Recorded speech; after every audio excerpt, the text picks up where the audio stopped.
Well, welcome back. As you can see in the time lapse, I got the headliner out of the cab. Now the face of the headliner is in good shape. It just needs a good wipe down. There's one crack, but nothing too serious. However, on the other side, that's not too good. A bunch of the foam stuck to the inside of the cab. There was actually right there, that little hole there. That's actually a burn mark from where the light bulb for the dome light got too hot and burnt into the fucking insulation. And then the rest of that stuff like that, and obviously that, and all that is mice damage. Now right here, they actually ate. This is all cardboard backed, but right here it's just straight leather. They actually ate through the cardboard and almost through the leather. You can see all the mouse droppings. Right there's one of the nests that was in it.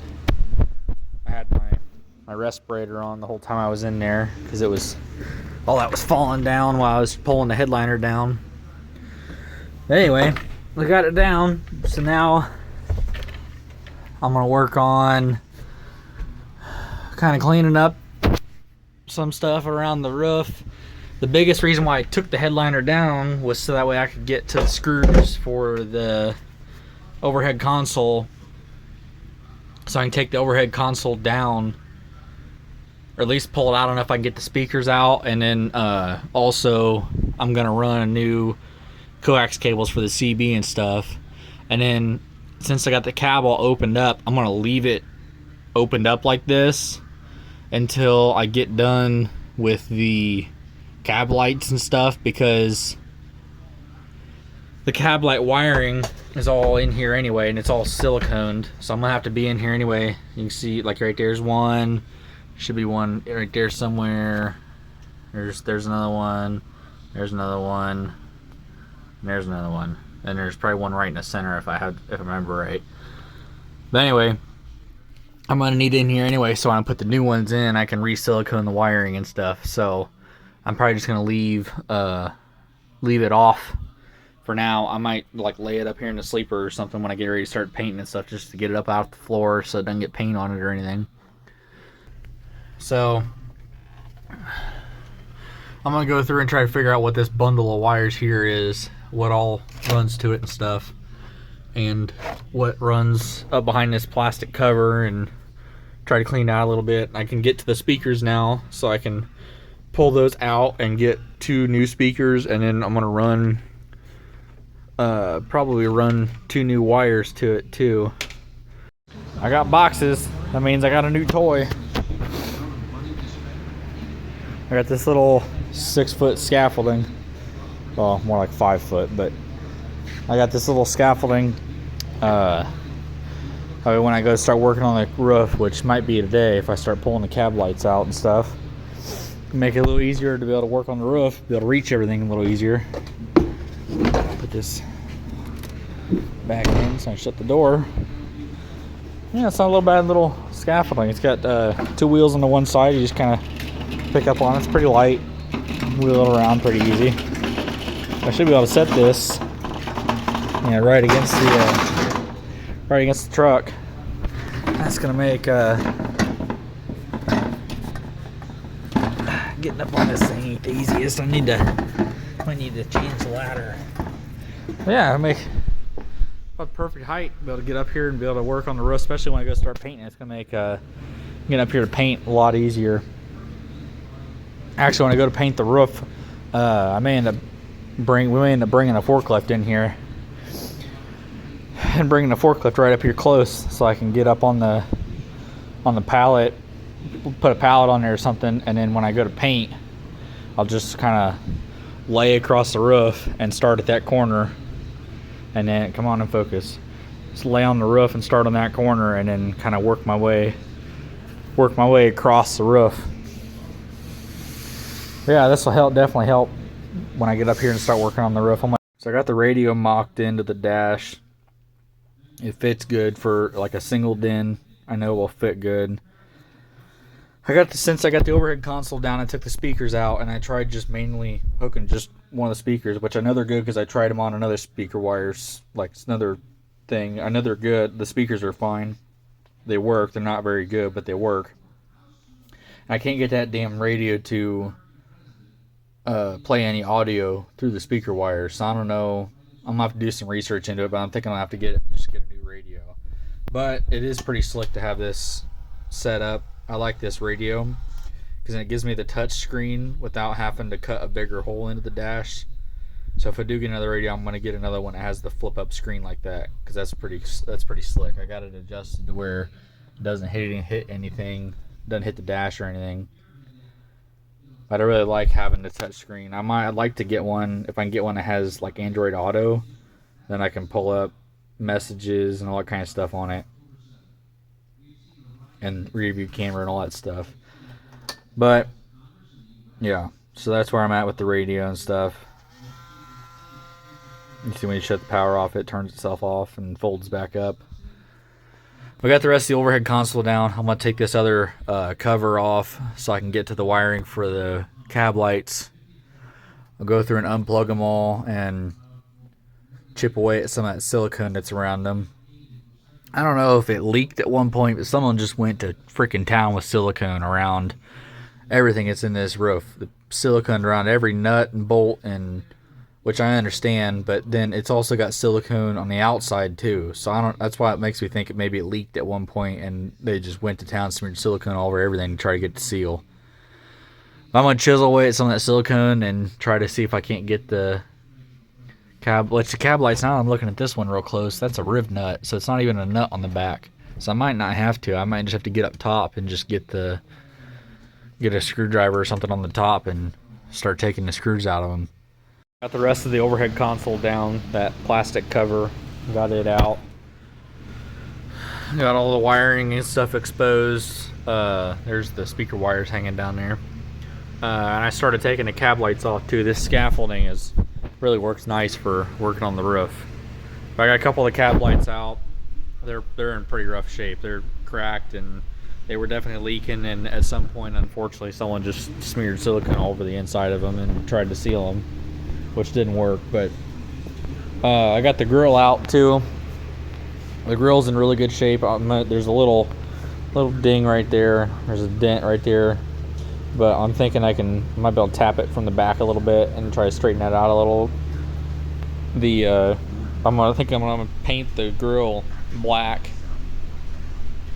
I'm probably gonna take these off. These are wore out anyway, but they're for a cover that you put on the grill during the winter to keep so much cold air from blowing through the radiator, so you can keep your engine warmed up. And the other problem I'm gonna have too is these mounts, these little rubber mounts that go in the back.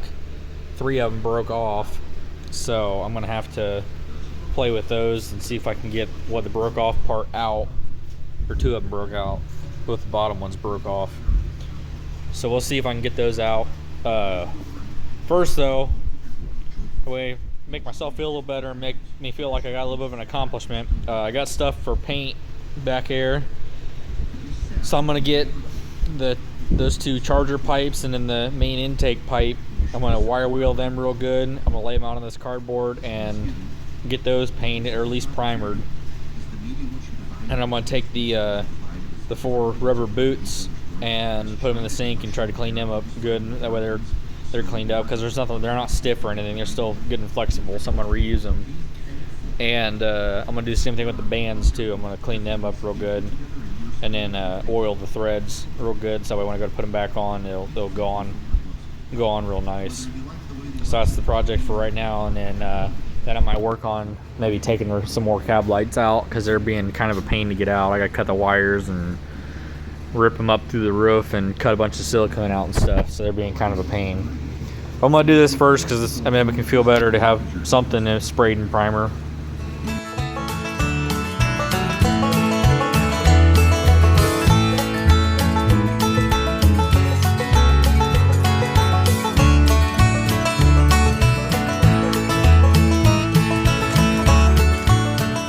Started out with the wire wheel, and then I switched and put all 3 of these in the blast cabinet and sandblasted them. Got them cleaned up about as best as I can. They're a little pitted, but that's alright. It's not gonna...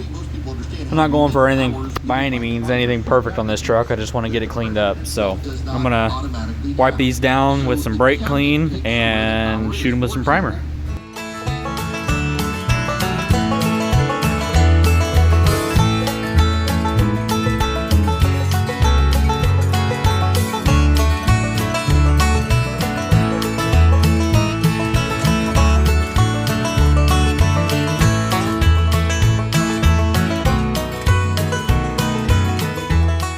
Right there's kind of proof that you take your time, you can make a rattle can paint look kind of decent. That one I painted kind of thin. These two turned out pretty good.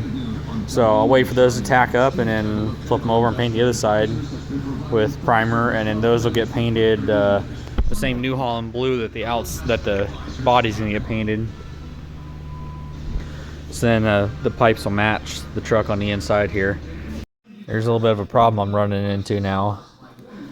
Whoever, at some point these cab lights must have leaked water, and someone just came in on top and just smeared some silicone underneath of the rubber seal that it already comes with. Right there's one of them. You see the silicone all over it. And then they also put silicone down in the screw holes right here, which I understand the logic behind it. The problem there is it's sealed water. Water can still get underneath there, underneath this crack where that rubber seal sits. And because of that, it get under there, and then that silicone was sealed along the front and rusted these screws in. So that one was rusted in. I ended up having to drill the head off of it so I can get it out, and I'm hoping I can get a vice grip on there or something to get that to turn. I'm going to put some penetrating oil on there. Back one came out of this one, and that right there is exactly why you rust treat this shit. It was just so rusted on, I ended up having to cut a slit all the way down it, including the clamp. I had to cut the clamp and still couldn't get it off, so I had to cut a slit all the way down it without cutting through this tube to get it to come off. When it came off, all that rust dumped out of that tube. Did the same thing on the other side. I had to cut it off because it was so rusted on there.